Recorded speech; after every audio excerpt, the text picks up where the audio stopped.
Malgré ce que je risque de dire dans cette vidéo, je vous assure, je vous le jure, je suis un très grand fan de Park Min-yoon. Sincèrement, je l'adore. C'est une actrice qui est hyper talentueuse et je n'ai vraiment aucun souci avec n'importe lequel de ses rôles. Par contre, certains C-dramas, c'est une autre histoire. 왕이다!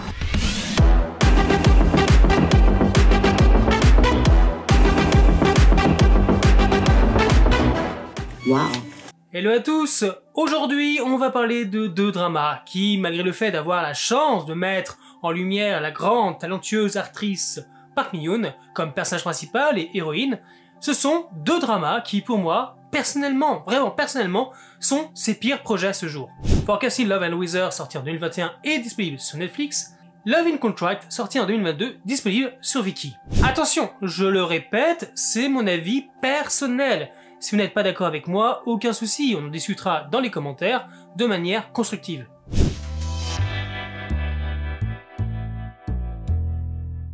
Jin Ha-kyun est là, très intelligente et méticuleuse, sous-responsable des prévisions météo de l'équipe 1. Elle paraît souvent froide et distante avec ses collègues car elle souhaite séparer sa vie privée de sa vie professionnelle. D'autant plus qu'elle est proche d'épouser son petit ami depuis 10 ans, Han Ki-joon. Mais du jour au lendemain, sa vie s'écroule quand son directeur fait un malaise et qu'elle découvre que son petit ami la trompe avec Choi Yoo-jin, une journaliste météo et lifestyle, elle-même en couple avec Lee Chi-woo, un jeune prévisionniste impétueux et talentueux. 2 mois après ces événements, Chi-woo est mutée dans l'équipe de Ha-kyun, devenue directrice, où leurs avis entrent souvent en conflit. Après une soirée un peu arrosée, ils se réveillent le lendemain après avoir couché ensemble. Un problème, sachant que Ha-kyun s'est juré de ne plus entamer de relations au bureau, malgré que le jeune homme lui plaît beaucoup. For Cassie Love and Wither n'est pas vraiment le drama que j'attendais. Je vous le dis direct, j'étais pas trop attiré par le domaine de la météo, mais au final, c'est quand même un sujet qui s'est avéré quand même assez intéressant.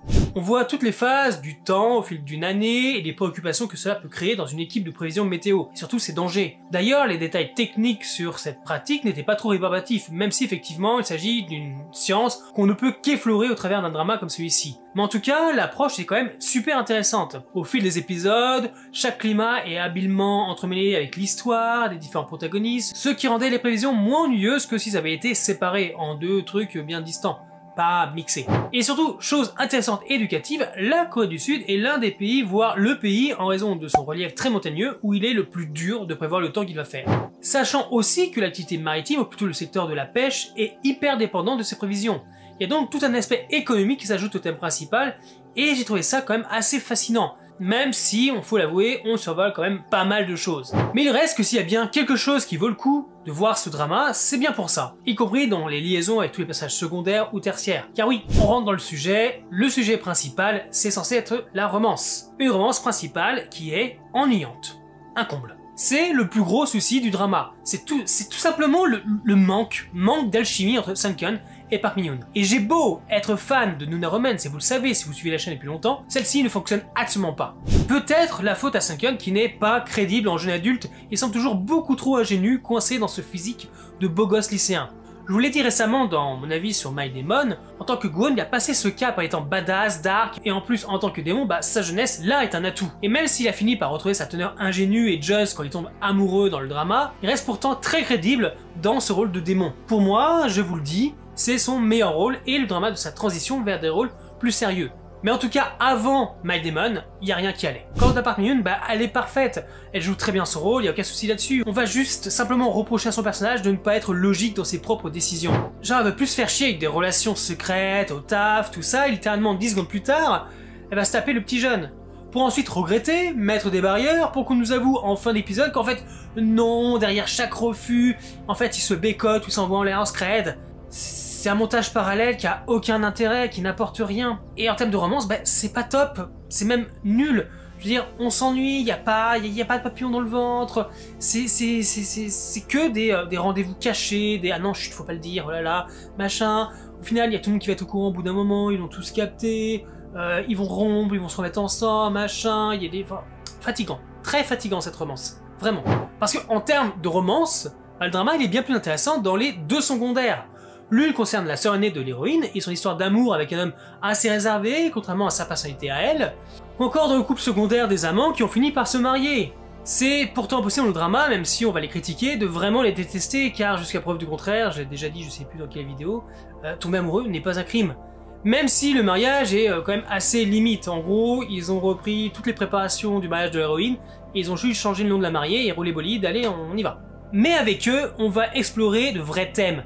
La difficulté des couples mariés, la gestion du ménage et les concessions à faire dans un couple, surtout quand l'un n'est pas vraiment mature, où il y a vraiment un manque de réflexion sur pas mal de points, et aussi parce qu'il n'a pas complètement tourné la page au sujet de son ex, qui va continuer à surveiller et même parfois à la suivre. Il y a une sorte de glorification du personnage sur le mariage, pensant que ce serait le paradis par rapport à son ancien couple qui était assez terne. Et il y a toute cette construction, cette prise de conscience que bah non, un mariage ça demande des efforts, c'est pas genre ouhou trop bien, on est juste, je suis avec la personne que j'aime vraiment et voilà ça va être la belle vie. Non, c'est une vie de doute, de concession, pas de trahison, mais c'est pas facile. Mais à côté de ça, on va aussi porter énormément d'intérêt à tous les personnages secondaires, comme la mère de l'héroïne qui est hyper intrusive, qui force sa fille à se marier au plus vite pour éviter la honte dans son club de mère, ou encore les collègues de l'héroïne, comme sa collègue un peu plus âgée, qui prend sur elle pour laisser son mari vivre son rêve, et qui va se tuer à la tâche. Sa plus jeune collègue, qui est pourtant passionnée par la météo, va se retrouver très souvent à faire la standardiste pour répondre à des gens qui sont pas contents, qui limitent l'insulte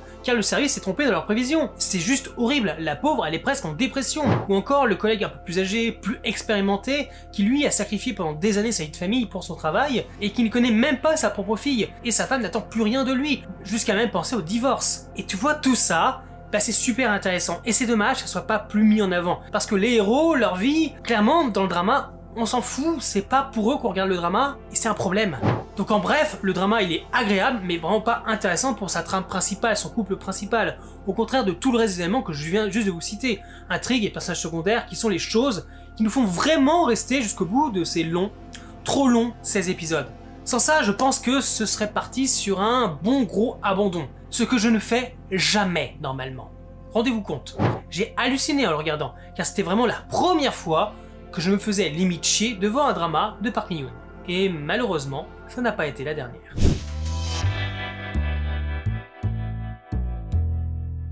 Jae Sun-eun est une jeune femme incroyablement belle qui a décidé de vouer sa vie à aider les autres. Son entreprise d'aide aux célibataires permet de l'épouser et de divorcer une fois votre but atteint, dans le respect d'un contrat très strict. Après 13 ans de bons et loyaux services, elle décide enfin de prendre sa retraite et de tout arrêter pour profiter pleinement de sa propre vie et même tomber pour la première fois amoureuse. Mais elle va finalement avoir du mal à mettre un terme à son contrat avec son client le plus ancien, qu'elle voit 3 fois par semaine depuis 5 ans, Jun Ji-ho. Mais alors qu'elle prend conscience qu'elle a peut-être des sentiments pour lui, un dernier client réclamant son aide apparaît, quand Ye-jin a un homme issu de son passé qui risque bien de tout chambouler. Alors, comme prévu dans son titre, Love in Contract, on est une nouvelle fois face à une romance. Une romance classique. Et encore, c'est pas vraiment le thème, parce que classique, c'est même peut-être trop gentil pour lui. Si tu veux, le drama et la romance, vu qu'elles vont vraiment de pair, c'est pas que c'est ennuyant, mais c'est absolument pas intéressant ni palpitant. En fait, tu te demandes qu'est-ce que tu fous là. Si tu veux, moi, le premier épisode, quand je commence un drama, c'est primordial. C'est lui qui va me dire si je serai à fond ou non dans mon visionnage. Il en faut peu, parfois, juste un élément qui est l'élément déclencheur pour te dire « Waouh, je veux voir le deuxième épisode ». Et après avoir fini le 1, rien. Dans le 2, rien du tout. Dans le 3, non plus. Et je vais pas tous les faire, mais c'est comme si je regardais un écran noir, ma télévision éteinte, parce qu'il ne se passe rien, ou presque. On ne sait pas où on va, ce qu'on veut nous apprendre, ou nous faire comprendre, quel est le message ou la leçon qu'il faut en tirer, et ce jusqu'à la fin. Quand tu finis le drama, tu te dis « Pourquoi ?» Et pourtant, le drama, il cherche à nous dire des choses, mais il n'y arrive pas. Parce que tout est super mal exploité, non, sous-exploité. Que ce soit intrigue principale, intrigue secondaire, personnages principaux, secondaires, tertiaires, tout. Même les plus grosses révélations dans le drama n'ont aucun goût. T'as aucune attente dessus. Genre, ah, c'était elle. D'accord. Sans parler du grand méchant du drama qui est certes hyper malaisant, mais qui est profondément ridicule. Il est profondément, j'ai envie de dire, juste débile. Et je comprends pas comment tu... Non, je comprends pas. Bref, c'est un vrai gâchis. Comme l'est la romance qui, pour moi, je balance, n'en est pas une entre les deux leads. Je suis désolé, mais le first lead est tellement ennuyant, terne, insipide, vide, comme mort à l'intérieur que je comprends pas comment l'héroïne a pu tomber amoureuse de lui. Tu vas me dire, attends, les contraires s'attirent, oui, d'accord. Mais là, ils n'ont absolument rien en commun, même pas un petit truc. Et surtout, il n'y a aucune alchimie entre eux du début à la fin. Y a rien. C'était comme admirer un lapin qui regarde un arbre et ne pas comprendre ce qu'il est en train de faire. C'est ça. C'est exactement ça. Clairement, on a dit au staff, c'est un drama de romance, donc il en faut une. Et en gros, c'est putain de forcé du début à la fin. C'est genre, voilà, tu veux de la romance, bah voilà, t'as de la romance, machin, tu prends et tu fermes ta gueule. Mais non, non, c'est pas comme ça que ça marche. Ça doit nous faire palpiter, on doit avoir des papillons dans le ventre, je sais pas, on doit les trouver mignons. Ça doit vivre, ça doit s'exprimer. Ce n'est pas le cas ici. C'est forcé. Et je vais le redire, parce que contrairement à ce que j'ai pu lire à droite, à gauche, sur le net, dans les réseaux, non, ils ne sont pas mignons ensemble, ils sont juste ridicules. Je te dirais que même le problème, il est tout autre. C'est qu'à mes yeux, il n'y a pas d'amour. Enfin, de son côté à lui, ouais, peut-être, ouais, ok. Mais chez elle, non, pas du tout. L'héroïne a été éduquée pendant des années à être l'épouse parfaite. Mais on ne lui a jamais appris ce qu'était l'amour. Exprimer ses émotions, tout son savoir, son apprentissage, elle va le mettre au service des célibataires ou des gens seuls pour les aider à rebondir et de trouver le bonheur. D'ailleurs, est-ce qu'on peut s'arrêter 2 secondes sur ce métier? Est-ce que c'est légal au moins? Non, parce que, je suis désolé, mais on va se l'avouer, c'est assez bizarre, et je dirais même que ça ressemble quand même pas mal à être escorte, évidemment sans les avantages corporels et charnels. Bref, pendant 13 ans, elle a aidé des tas d'hommes, et elle n'est jamais tombée amoureuse parce que c'était des contrats, peut-être de quelques mois, à peine 1 an, et puis ils vivaient séparés, c'était que de la comédie. Elle est actrice, mais notre héros, avec qui elle est en contrat, depuis 5 ans, c'est évident qu'elle risquait de se prendre au jeu. Du coup, je pense que ce que elle pense être des sentiments amoureux, c'est l'habitude. Ils se voient 3 fois par semaine depuis 5 ans, ils ont des rendez-vous réguliers, et c'est comme s'ils sortaient ensemble, et c'est juste pris au jeu. Mais ce n'est absolument pas de l'amour, car elle ignore ce que c'est. Et elle commence à le ressentir, mais pas avec le héros, justement.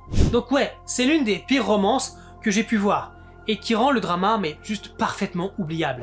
Mais pourtant, dans ce drama, il y a des choses bien, et même très bien. Il y a le second lead qui est top, et surtout il y a 100 fois plus d'alchimie avec son personnage à lui et celui de Park Mi-yoon qu'avec le first lead. Après, ok, son histoire avec elle était vouée à l'échec, on le sentait à cause de leur lien dans le passé, tout ça. D'accord, moi je suis prêt à l'accepter. À quoi ça servait ce besoin d'essayer de lui mettre une autre dans les pattes pour le consoler? Enfin, c'est pas dit, mais c'est profondément suggéré dans le dernier épisode. Je n'ai pas trouvé ça utile parce qu'on ne peut pas le développer. Donc, ça sert à quoi d'essayer de nous dire « Hey, il a peut-être une chance ?» Non! Arrête! Sérieux! À côté de ça, la plupart des personnages sont géniaux. On peut parler du meilleur ami de Park Mi-yoon, enfin du personnage de Park Mi-yoon, qui a un de ses anciens maris, même le premier, et qui est gay, et qui lui est une vraie bouffée d'air frais à chaque épisode. On s'amuse énormément avec lui, hyper sympathique, et on va lutter à ses côtés contre les préjugés et la difficulté sociétaire de sa condition. Sans parler évidemment de la présence de pas mal de personnages joués par des acteurs ou actrices que j'apprécie beaucoup.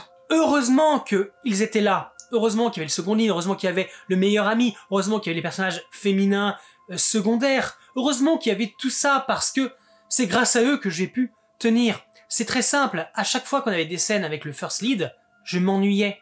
Parfois je prenais mon téléphone et je regardais Instagram ou autre chose parce que ça me faisait chier de regarder, c'était pas intéressant, c'était pas palpitant, il y avait rien de... Et dès que ça passait au second lead, avec l'héroïne, là, tout de suite, on rigolait, on s'amusait, c'était lumineux, c'était fun. Et pareil avec tous les autres personnages. Même la sous-intrigue, là, de fusion entre 2 sociétés, machin, était plus intéressante que la romance. Alors, généralement, tout le délire des chabols, de se marier, fusionner dans leurs entreprises, tout ça, c'est casse-couille. Hein, c'est du déjà vu, on connaît par cœur, et c'est pas un truc qui nous intéresse à mort. Mais là, c'était bien plus intéressant que cette putain de romance de mes deux.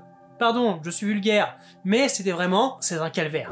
Encore, Forecasting Love and Wither, on peut lui trouver des qualités, et on peut possiblement, je peux possiblement un de ces jours le regarder, mais Love and Contract, c'est mort. Je l'ai vu une fois, et je veux l'oublier, parce que j'ai perdu plus de 16 heures de ma vie devant un truc qui était nul. Je te dirais même que si la série avait fait 8 épisodes, j'aurais fait ok, pourquoi pas. Même si je pense que j'aurais trouvé ça long quand même. Mais 16 épisodes pour cette histoire, j'ai rien compris. En fait, je te dirais tout simplement que j'ai l'impression que le scénariste, il avait écrit 2 histoires. Une histoire où ça va être le first lead avec l'héroïne. La deuxième histoire, en fait, c'est la même chose, sauf que c'est l'héroïne qui est avec le second lead. Et puis il n'arrivait pas à choisir entre les deux, donc il a décidé de les fusionner. Et il a fait ça de la pire manière possible. Alors certes, l'avantage c'est qu'on a un triangle amoureux qui se tient, qui est réel, qui a un véritable intérêt, puisque le second lead connaissant l'héroïne depuis longtemps, et c'est pour ça que ça marche, mais sérieusement, mais le first lead, mais quelle horreur!